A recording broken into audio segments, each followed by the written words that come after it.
এই আলু ভাজা এত দাম দিয়ে কেনার কি দরকার ছিল তোমার? আমি তোমাকে বাড়িতে আলু ভেজে দিতাম। এই টাকায় না আমার 5 কেজি আলু হতো, সেটা দিয়ে আমার 1 মাস চলতো। তোমার না সব কিছুতে বাড়াবাড়ি, জানো, সব কিছুতে ভাল লাগে না।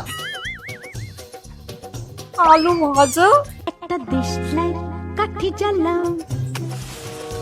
ঠাকুর।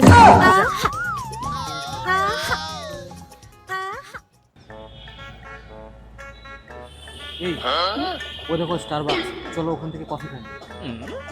মাথা ঠিক আছে তোমার নাকি পুরোপুরি গেছে? হ্যাঁ, স্টারবাক্সে কফি খাবে? ওখানে কফি শুরুই হয় 250 টাকা থেকে।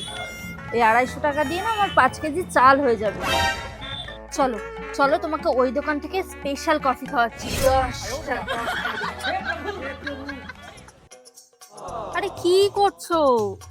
আরে ক্যাব বুক করছি, দেখতে পাচ্ছ না? ক্যাব বুক করছো? পাগল হয়ে গেছো নাকি তুমি? কতগুলো টাকা খরচা হবে জানো?